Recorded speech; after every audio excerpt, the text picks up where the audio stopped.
never heard Yes. Heisman candidate. I heard like top. I heard I heard Heisman. that Well, the NFL scouts loved him. I never heard Heisman. I mean, of course he didn't live up to that. Of course, I don't think he was anywhere near anything like that. But I'm not gonna say he's a joke. I mean, he is not a bad football player. I'm just saying he not. I'm just saying he's not what he was hyped to be. And this year, I think Washington will maybe lose one or two more games than they did last year. But then slowly progress. Well, That's Um, just me. yeah. I don't. I've never had a. I've always just seen Washington as one of those teams that I kind of see them how everybody else sees them.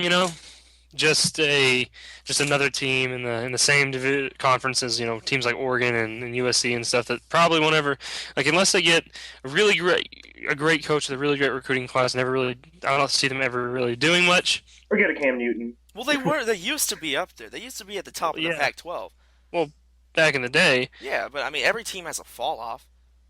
Yeah, I know. I mean, I mean, and it seems we've like been we've been living in a fall off for, or we had been living in a fall off for 10 years. But I'm well, just saying that I don't know. I still don't see them doing. oh, this next year, no, but in No, the future, I not at do all. see them doing something. I mean, I can see them getting some good wins in here. They're playing Nebraska again this year. Oh Uh, man, they got embarrassed by Nebraska last year. Embarrassed by Nebraska last year. Yes, But Well, 56-21 well, at home. didn't Washington play Nebraska in the bowl game? No, Washington. Yeah, they Is did. Oh, they did beat Nebraska. You're Yeah, right. and they beat They yeah, I beat thought, and did Nebraska. Washington win? That's what I Yeah, was thinking. I Like, forgot about that. I Yeah, did, Joseph. I was sitting here. I was like, what wait is, a minute. but I'm that just but that a game blank still. stare on my face. You watch the original game against Nebraska where they hosted Nebraska in week 3. All Jake Locker did was make dumb decisions and throw interceptions. And then Yeah, you see against Nebraska in the bowl game, that was when Nebraska finally lost who they were. Everybody realized that Taylor Martinez isn't that good, and they yeah, finally learned how to play defense. yeah. And then they decided, hey, dude, we have a really good running back. Let's just give him the ball. And that's exactly what they did. So it wasn't really that Jake Locker played better. It was the fact that Oh, the I'm not saying coaches. Locker did anything. I'm just saying they beat Nebraska just Nebraska. went downhill. You what? Nebraska just went downhill. That's all it Yeah, was. Nebraska fell off a cliff. They lost their identity. They did. Okay, yeah, I don't see. Basically, what I'm trying to get at here is I don't see Washington doing much at all. No. No, not this next year. No, 6, 7 No. wins. I'd actually put him there just because they have a bright future and they have a decent running back that would be able to carry the load offensively for them. Yeah. So moving on to Washington State, they are returning 14 starters, 7 on offense and 7 on defense. There's not much to say that you can really think of on Washington State except they got new uniforms, just like everybody else that has anything with Nike. Um, Jeff Toole, other than his funny name, is actually a solid overlooked quarterback for Washington State. I think he's been starting there since he was a freshman. Now he's going into his junior year. Um, Washington State is one of those teams that you'll overlook and write off in a game, and then they will bite you in the butt and beat you and make an upset. That's what I think that they're on their way to becoming. Like Washington State used to be up there. They used to go to BCS bowls all the time back in the early 21st century and late 90s. But now they have had a big fall off. But I think they're on their way back. Um, they have a really, really, really good wide receiver from last year. They had a true freshman wide receiver go for over 1,000 yards. So I do see Washington State has a really bright future. Yeah, I agree. I see them from going from the last few years, the Vanderbilt of the Pac-12 to becoming um, that team where, okay, say you look down here, Stanford and plays them, and they'll be like, oh, well, it's just Washington State. And then Washington State scares them. Like Yeah, they give them a scare. I can see that happening. I would agree with what you're saying there. It's one of those teams where it's just not an appealing, like you hear the name Washington State, and you're just like, oh, no, well, whatever. yeah, whatever. It's just Washington State. And then, I don't know. They do have some, like, would you say Wilson, the receiver that had 1,006 yards last year? Marquise Wilson, yeah. Marquise Wilson, yeah. I don't know. I can see them doing all right. Yeah, I mean, what really makes me high on Washington State is that the North and the Pac-12. If you take Oregon out of the conversation, because I do think Oregon will be back to being an average team because of, I think the NCAA is going to come down hard on them pretty soon. Um, But if they don't, well, if they don't, but I think that they will. But um, the North is basically a toss-up right now because you don't have a dominant program in the North. You have Washington, Washington State, Oregon, which will be average of in the next will become average again. Oregon State, Stanford, and California. So they don't have that one team like a USC in their division or a Nebraska. Wait, they do have Nebraska. I didn't even. What happened? you know, What? Wait, no, wait. What am I thinking? I'm smoking something. Okay. They don't have that dominant team in the North.